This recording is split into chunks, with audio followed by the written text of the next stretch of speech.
자, 매년 이맘때면요, 연준에서 경제를 어떻게 보고 있는지 동향 보고서를 냅니다. 이른바 베이지북이라고 하는데요. 오늘 새벽에 발표가 됐죠. 어떤 얘기들이 들어가 있고 또 증시를 보는 시각에서 어떻게 해석해야 될지 좀 여쭤보겠습니다. KTB 투자증권의 임혜윤 이코노미스트를 전화 연결해 봅니다. 나와 계시죠? 네, 안녕하세요. 예, 감사합니다. 자, 베이지북 발표가 됐는데요. 주로 어떤 내용들이 담겨져 있었습니까? 네, 오늘 새벽에 베이지북 발표가 됐는데요. 일단 예. 연준은 베이지북을 통해서 대부분의 지역에서 성장이 지속되고 있다라고 예. 평가를 하면서도 성장 강도에 대한 톤은 다소 낮췄습니다. 그 가운데 고용 같은 경우는 개선이 지속되고 있으며 숙련된 인력에 대한 수요는 여전히 타이트하다라고 진단을 했는데요. 이러한 내용은 1월 FOMC나 최근 연준 위원들의 발언과는 크게 다르지 않습니다. 예. 그래서 이를 미국 경기의 둔화 시그널로 해석하기에는 다소 무리가 있다라고 저희는 좀 판단을 하고 있고요. 그 이유는 감세 효과가 약화되고 있고, 연방정부가 작년 말부터 셧다운 여파가 조금 있었고, 그리고 예. 중국과의 무역 분쟁 등이 지속되고 있다라는 점을 감안하면 사실은 작년보다 성장세 자체가 약화되는 것은 어느 정도 예상 가능했던 부분이기 때문입니다. 성장의 속도나 강도가 확실히 좀 약화되고 있다라는 걸 공식화한 셈이군요. 네, 그렇습니다. 예. 자, 그러면 그 연준의 통화 정책, 예를 들면 금리를 올리는 속도라든지 아니면 네. 금리를 올리지 않을 거다라는 그 시장 관측, 혹은 연준의 자산 축소에 대한 속도를 줄일 거다라는 어떤 시장의 기대를 훨씬 더 고양시킬 수 있는, 더 기대를 높일 수 있는 그런 데이터가 나왔다, 그런 자료가 나왔다, 이렇게 봐도 되겠습니까? 네, 저희도 그렇게 생각을 하고 있습니다. 일단은 방금 말씀드렸던 것처럼 미국 경기 자체가 성장을 지속하고 있지만 그 성장 강도 자체는 이제 조금 완만한 흐름을 보이고 있기 때문에 연준이 지난 1월 FOMC에서 통화정책 정상화의 속도 조절을 그 부분을 조금 우려해서 공식화했다라고 판단을 하고 있고요. 다만 이제 이 부분을 미국 경기가 그러면은 절대적으로 봤을 때 좋지 않은 것이냐 이렇게 판단하기는 조금 어려울 것 같고 연준이 오히려 더 크게 우려한 거는 미국의 대내적인 여건보다는 유로존이나 중국의 경기 둔화 등 어떤 대외적인 리스크에 조금 그 부분에 대한 부담이 컸다라고 생각을 하고 있습니다. 미국 경기만을 고려해서 통화정책 정상화를 만약 계속 지속을 하게 되면 지금은 미국 경기가 나쁘지 않기 때문에 미국이 그 부분을 조금 감내할 수 있다라고 하더라도 미국을 제외한 국가들의 글로벌 경기가 급격히 둔화가 될 수 있고 그렇게 되면 결과적으로 미국도 그 여파에서 자유로울 수 없기 때문에 연준이 1월에 이러한 결정을 내렸다라고 판단을 하고 있습니다. 실제로 무역 적자도 굉장히 크게 나타나고 있고 또 ISM 제조업 지수라고 하죠. 이게 또 굉장히 중요한 지표인데 하락세를 나타내고 있습니다만 또 4분기 GDP 컨센서스라든지 이런 것들은 또 조금 좋게 나오는 것들도 있고 지표라는 측면에서 일방적으로 약세다, 일반적으로 강세다 이렇게 보기 좀 어려운 상황인 것 같기도 합니다. 이런 그 지표들이 엇갈리고 있는 상황에 대한 우리 임혜윤 이코노미스트의 시각을 좀 들어보겠습니다. 일단은 미국 경기의 둔화 또는 침체를 우려하기보다는 그냥 경기 확장의 강도가 약화되는 자연스러운 흐름이다라고 해석을 할 필요가 있다라고 생각을 하는데요. 일단은 앞으로도 미국의 경제 지표 같은 경우는 작년과 비교해서 봤을 때는 상대적으로 부진하거나 방금 말씀하셨던 것처럼 지표별로 조금 방향성이 혼재된 모습을 보일 가능성이 높습니다. 그거에 대한 한 가지 예로 이제 전망치를 상회했던 2018년 4분기 GDP 반면에 2월 ISM 지수는 조금 부진했다라는 부분을 들 수 있는데 이 지수들을 조금 세부적으로 살펴보게 되면 사실 미국의 소비 같은 경우는 여전히 안정적인 흐름을 보이고 있고 그리고 이제 제조업 생산에 대해서도 어떤 그 상품에 대한 수요가 여전히 유지되고 있다라는 점을 조금 확인할 수 있기 때문에 올해 주요 지표들 중에서 작년보다 꺾일 수 있는 지표들이 많을 수는 있지만 그 수준을 놓고 봤을 때는 미국 경기에 대한 우려를 높이는 수준은 아직은 조금 아닐 수 있다라고 판단을 하고 있습니다. 우리 투자자 여러분들이 한국과 우리 대한민국과 미국의 성장률 지표가 나올 때 좀 헷갈려 하셔서요. 우리 투자자들한테 좀 전달해드리기 위해서 여쭤보겠습니다. 미국이 분기 성장률을 내면 2점 몇 %다, 3%다 이런 성적표들을 내게 되잖아요. 그러면 우리 시청자 여러분들이 깜짝 놀라실 때가 있어요. 왜냐하면 네네. 분기 성장률이 그러면 곱하기 4 아니냐 이렇게 생각하시는 분들이 있단 말이에요. 네네. 우리 한국은 그렇지 않습니까? 분기에 0.5% 성장했다 그러면 네. 대충 4 곱하기 해서 2%가 성장하는구나 이렇게 생각을 하는데 미국은 계산 방법 자체가 성장률이라는 측면에서 좀 다른가 봅니다. 네, 맞습니다. 일단은 예. 뭐 GDP 자체를 산출하는 방법은 똑같은데 이제 예. 그걸 성장률로 있어서 표현을 할 때 보게 되면 예. 미국 같은 경우는 방금 말씀하셨던 것처럼 뭐 전기 대비 연율로 2.9%가 나왔다라는 의미는 뭐가 되냐면 예.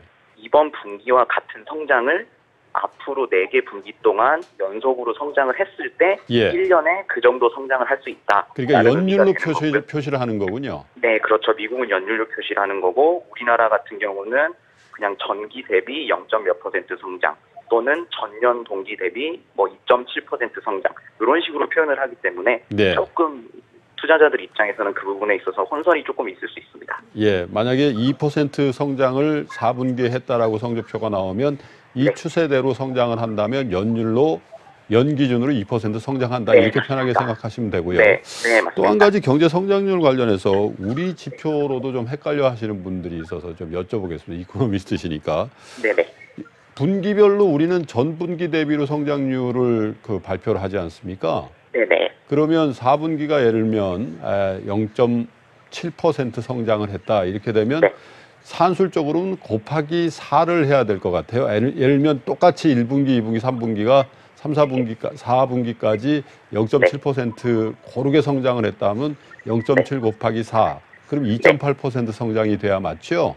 네네, 그렇습니다. 근데 매년 말에 가서 보면 그게 약간의 오차가 생기더라고요. 네네. 그거 합하고 조금 다른 숫자가 나오는데 그건 왜 그렇습니까? 아, 그렇죠. 그게 이제 방금 말씀하신 것처럼 예, 예를 들어서 뭐 1년에 이제 4개 분기가 있으니까 예, 그 4개 분기가 방금 말씀하신 것처럼 전기 대비 0.7%씩 뭐 똑같은 동일한 속도로 4개 분기를 성장을 한다라고 하게 되면 예, 1년을 놓고 보게 되면 전년 대비해서 뭐 2.8% 성장했다라는 숫자가 나올 수 있는데 예, 실질적으로 보게 되면 전기 대비 성장률이 계속해서 달라지기 때문에 예. 사실은 단순히 곱하기 4를 한 거랑은 어느 정도 오차가 있을 수 있다라고 보시면 될 것 같습니다. 예, 알겠습니다. 자, 어쨌든 미국과의 그 분쟁, 무역 분쟁이 미국 경기에도 굉장히 영향을 미친다는 것들을 이제는 미국 국민들 그리고 특별히 연준의 정책 이반자들이 굉장히 강하게 느끼는 것 같다라는 생각을 보도를 통해서 많이 보게 되는 것 같은데요. 우리 이메훈 이코노미스트가 볼 때 어느 정도 시점까지 이게 제한적으로 영향을 미치고 그 후로부터는 이게 어떤 물론 이제 합의를 하고 나서 원상복구를 하게 되면 그 피해는 양국 간에 좀 제한적이겠습니다만은 이 추세대로 계속 나간다면 어느 정도 심각하게 보고 계세요? 일단은 뭐 말씀하신 것처럼 지금 무역 분쟁이 조금 오래 지속되고 있어서 미국 경제 그 부분이 부담이 되고 있는 것은 분명히 사실이다라고 생각을 하고 있고요. 예. 다만 이제 뭐 경제라는 게 여러 가지 어떤 요인들을 가지고 복합적으로 조금 작용하기 때문에 네. 대중국 수입에 대해서 관세를 올린 게 미국 경제에 미치는 영향을 그것만 정확히 수치로 사실은 산출하기는 조금 쉽지는 않습니다. 네. 다만 이제 지금 미국 경기가 그 무역 분쟁에 대한 여파를 조금 느끼기 시작한 거는 작년 하반기 정도부터다라고 보시면 될 것 같고요. 예. 그때부터 이제 뭐 산업, 제조업의 구매 담당자들이 관세가 올라서 이 부분 때문에 비용이 증가하고 있고 이게 분명히 우리의 어떤 산업의 부담으로 작용하고 있다라는 얘기들을 계속해서 하고 있고 뭐 연준 같은 경우도 향후 미국 경기의 어떤 하방 리스크 중에서 하나로 무역 분쟁을 조금 꼽고 있는 것이 사실입니다. 예. 그래서 뭐 앞에서 말씀드린 것처럼 미국이 분명히 작년보다는 이제 어떤 성장의 수준이 조금 약화될 가능성이 높기 때문에 이런 부분들을 감안하면 작년에는 미국 경기가 워낙 좋았기 때문에 어떤 무역 분쟁의 여파를 조금 버텨낼 수 있었다라고 한다면 올해도 이게 무역 분쟁이 연말까지 지속된다라고 하게 되면 사실 하반기 정도부터는 성장률이나 이런 부분에 있어서 분명히 그 숫자로도 나타날 수 있다라고 생각을 하고 있습니다. 예. 그래서 뭐 사실은 미국 같은 경우도 그런 부분 때문에 뭐 트럼프 대통령이 됐든 장관급이 됐든 조금 무역 분쟁에 있어서 협상을 하겠다라는 얘기들을 계속해서 지금 언론에 얘기를 하고 있고 뭐 중국 같은 경우도 그 입장이 뭐 크게 다르지 않은 어떻게 보면 중국은 경기 둔화에 대한 우려가 지금 더 높은 상황이기 때문에 네. 그런 부분들 때문에 양국이 지금 뭐 3차례 정도 장관급 회담을 통해서 어느 정도 이제 협상을 이뤄냈다라고 뭐 언론들에서 지금 발표가 나오고 있고요. 그래서 뭐 중요한 거는 결국은 지금까지 알려진 내용은 중국이 미국산 제품의 수입을 좀 더 확대를 하겠다. 그리고 어떤 중국이 뭐 환율 측면에 있어서 위안화에 있어서 절하를 방지하는 노력을 좀 국가적으로 하겠다. 뭐 이런 논의들이 있었다고 알려져 있기 때문에 예. 이번 달 말에 미중 어떤 정상회담에서 이 부분에 대해서 어느 정도 합의가 나오지 않을까라고 생각을 하게 되고요. 그렇게 되면 지금 수준의 관세에서 추가적으로 관세를 올릴 가능성은 별로 높지 않아 보이고 예. 그렇게 되면 사실은 미국이든 중국이든 무역 분쟁으로에 따른 어떤 부담 자체는 뭐 거의 이제 적어질 수 있다라고 보시면 될 것 같습니다. 글쎄요, 기대가 확인이 될지는 두고 봐야 되겠습니다만, 네, 그렇습니다. 네. 트럼프 대통령도 그렇게 얘기를 했군요. 보니까 네. 굿딜이 아니면 노딜이다. 이 북한과의 담판에서도 그 말대로 지금 나왔기 때문에 더욱더 긴장감을 갖게 되는데 어렵게 연결이 돼서요. 아침에 뉴스에 보니까 OECD죠. OECD가 네. 우리 경제 성장률 전망치를 0.2%포인트 낮춘 걸로 나왔습니다. 네. 그리고 세계 경제 성장률 미국, 중국 다 낮췄는데 가장 눈에 띄는 게 독일, 이탈리아를 포함한 유로존의 경제 성장률 전망치를 굉장히 크게 낮췄더군요. 그러면 이것이 브렉시트라든지 이런 여러 가지 변수들도 있고 또 올해 이제 상반기에 유럽 쪽의 정치적인 변수들도 유럽 중앙은행 총재도 또 임기가 끝나지 않습니까? 여러 가지 변수가 있어서 유럽 쪽의 불안정성이 올해 우리 투자자 여러분들한테 좀 근심을 주지 않을까 이런 걱정들도 숫자를 보면서 좀 하게 되는데 어떻게 보고 계십니까? 뭐 저도 일정 부분 동의를 하고요. 일단은 유로존 같은 경우는 작년 연말 대비해서 사실 다른 뭐 국가나 어떤 대륙들이랑 달리 조금 성장률 전망치들이 하향폭이 되게 커지고 있는데 뭐 그 이유가 방금 말씀하셨던 것처럼 뭐 브렉시트나 그리고 뭐 이제 정치적인 여러 가지 이슈들 뭐 이탈리아나 이런 이슈들이 있기 때문에 그 부분은 조금 이제 뭐 OECD도 반영을 한 것 같고요. 다만 이제 조금 확인해봐야 될 부분은 작년 말부터 지금 뭐 독일이 됐든 유로존 전반적으로 실물 지표든 서베이 지표든 지금 뭐 거의 글로벌 금융위기 수준까지 나빠져 있는 지표들이 좀 많거든요. 그래서 이제 중요한 건 여기서 더 나빠질 것이냐, 아니면 이게 조금 바닥을 다지고 반등을 할 수 있을 것이냐, 요걸 이제 조금 고민해봐야 될 시점이다라고 생각을 하는데, 저희는 뭐 지표로 봤을 때는 점차적으로 바닥을 찍고 조금 반등을 할 것으로 보고 있거든요. 뭐 그 이유는 독일이 지금 작년 말부터 크게 부진했던 부분이 이제 독일 자동차 부분인데, 그 부분이 이제 조금 이슈가 완화가 될 수 있다라고 생각을 하고 있고요. 그리고 이제 더해서 뭐 오늘 밤에 이제 ECB 통화정책 회의도 있는데, ECB 같은 경우도 어떤 유로존 경기에 위로 올라가는 리스크보다는 이제 하방 리스크에 대해서 조금 더 우려를 하고 있는 상황이기 때문에 그냥 이제 완화적인 스탠스를 유지할 가능성이 높거든요. 그래서 이런 부분들을 조금 감안하면 하반기 정도부터는 유로존 경기는 조금 바닥을 다지고 반등을 할 것 같습니다. 다만 이제 뭐 그 경기의 반등 폭이 크게 높아질 가능성이 없기 때문에 뭐 투자자분들 입장에서는 브렉시트나 뭐 이런 부분들의 이슈를 조금 감안해서 고민을 하셔야 될 필요가 있습니다.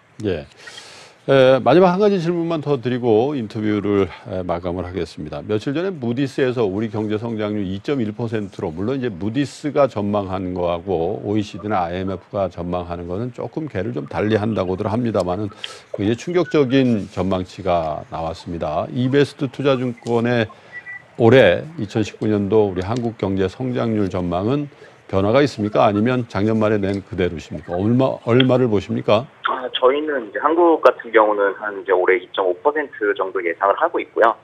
뭐 무디스에서 예상한 것보다는 조금 더 높게 보고 있는데, 그 이유는 일단은 정부가 어느 정도 적극적으로 재정을 조금 투입을 해서 경기 하방 리스크를 방어하겠다라는 의지를 조금 보여주고 있고요. 그리고 실질적으로 뭐 재정 정책의 어떤 여력을 봤을 때, 추가 경정 예산을 한 10조 원 정도까지는 뭐 추가적으로 국채를 발행하지 않고 할 수 있는 어떤 여력을 좀 가지고 있기 때문에 그런 부분들을 조금 감안을 하고 있고, 수출 같은 경우도 뭐 지금 3개월 연속 계속해서 전년 동월 대비해서 마이너스 성장을 하고 있기는 한데 이게 이제 하반기로 넘어가게 되면은 그 증가율 자체는 전반적으로 상승할 것으로 예상을 하기 때문에 그래서 수출은 뭐 전년이랑 조금 비슷하고 거기에 더해서 정부의 재정 정책이 조금 소비에 어느 정도 네. 효과를 갖고 와서 저희는 한 2.5% 정도 올해 성장할 것으로 그렇군요. 예상하고 있습니다.